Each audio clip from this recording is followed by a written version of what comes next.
जीने की आजादी सबसे इम्पोर्टेंट फंडामेंटल राइट्स है ये हमारा right to life and liberty जो covered article 21 of the Indian constitution. कोई लोग बोलेंगे नहीं नहीं राइट टू इक्वालिटी इंपॉर्टेंट है, कोई लोग बोलेंगे नहीं नहीं राइट टू फ्रीडम इंपॉर्टेंट है, पर article 21 is the backbone of the fundamental right और ये आर्टिकल इमरजेंसी में भी सस्पेंड नहीं होता है। अच्छा ये सोचो, अगर लाइफ एंड लिबर्टी ही नहीं होगी तो ऐसी लाइफ में आप इक्वालिटी का क्या करोगे, फ्रीडम का क्या करोगे? That's why right to life is much important. Hello everyone and welcome back to my channel. चलिए स्टार्ट करते हैं आर्टिकल 21 के बारे में। तो आर्टिकल 21 कहता क्या है? No person shall be deprived of his life और personal liberty except according to procedure established by law. तो एक एक करके इसके फ्रेजेस जानते हैं। पहला फ्रेज स्टार्ट होता है नो पर्सन। इसका मतलब है कि ये आर्टिकल सिटीजन और नॉन सिटीजन दोनों पे अप्लाइड है। फिर आता है डिप्राइव्ड ऑफ हिज लाइफ और पर्सनल लिबर्टी, मतलब इंसान की life plus personal liberty. Personal liberty में कुछ भी आ सकता है, लाइक वे ऑफ लिविंग, उसकी dignity, reputation, right to have a good air, water, environment and so on, सब इसमें कवर्ड हो जाएंगी except according to procedure established by law.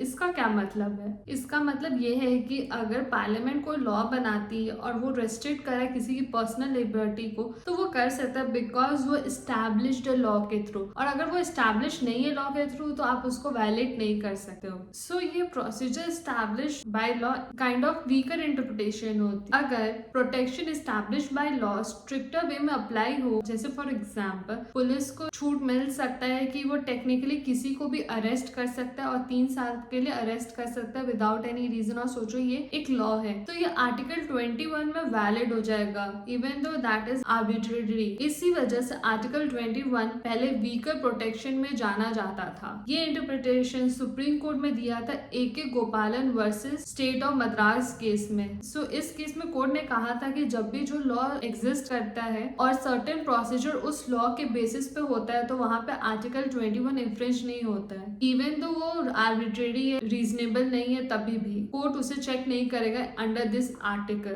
तो दैट्स व्हाई एक और टर्म हमें जानने की जरूरत है, that is due process of law. ये कॉन्सेप्ट ऑफ ड्यू प्रोसेस आया है US कॉन्स्टिट्यूशन से। तो इसका मतलब ये होता है कि स्टेट किसी का लाइफ या पर्सनल लिबर्टी तब रेस्ट्रिक्ट करेगा जब लॉ फेयर हो, लॉ रीजनेबल हो और प्रोसीजर जस्ट हो। यानी कोर्ट चेक करेगा लॉ की आर्बिट्रेरीनेस को, क्या प्रोसीजर फेयर है कि नहीं, क्या लिबर्टी अननेसेसरली रिस्ट्रिक्ट हो रहा है। इसके अकॉर्डिंग जुडिशरी को स्ट्रॉन्ग जुडिशियल रिव्यू पावर मिलती है। अगर ड्यू प्रोसेस इतना अच्छा है तो कॉन्स्टिट्यूशन मेकर्स ने प्रोसीजर एस्टैब्लिश बाय लॉ क्यों रखा और ड्यू प्रोसेस क्यों नहीं रखा? तो कॉन्स्टिट्यूशनल मेकर्स ने डेलिबरेटली ड्यू प्रोसेस को रिजेक्ट किया था। उन्हें लगा था कि अगर due process of law adopt किया तो जुडिशरी ओवर पावर हो जाएगा और जरूरत से ज्यादा पावर उनको मिल जाएगी और चेक एंड बैलेंस की प्रिंसिपल वायलेट हो सकती थी। इसलिए हमारे कॉन्स्टिट्यूशन मेकर ने सोचा कि आर्टिकल 21 में प्रोसीजर एस्टैब्लिश बाय लॉ रहनी चाहिए। But here comes the twist. In the year 1978 through Maneka Gandhi versus union of India case, supreme court ने आर्टिकल 21 की पूरी इंटरप्रिटेशन चेंज कर दी। सुप्रीम कोर्ट ने कहा कि प्रोसीजर सिर्फ लीगल नहीं होना चाहिए, प्रोसीजर फेयर रीजनेबल भी होना चाहिए और अगर वो आर्बिट्रेरी है तो वो अनकॉन्स्टिट्यूशनल कहला दिया जाएगा। तो ये कह सकते हो कि आज आर्टिकल 21 की जो नेचर है वो ड्यू प्रोसेस ऑफ लॉ जैसी है। ये थी इंटरप्रिटेशन आर्टिकल 21 की। अब हम एक एक करके इसके और केसेस जानेंगे अगले वीडियो में। तब तक के लिए अगर कोई टॉपिक आपको समझ नहीं आया या और भी चीजें जाननी है तो आप मुझे कमेंट करके बताओ।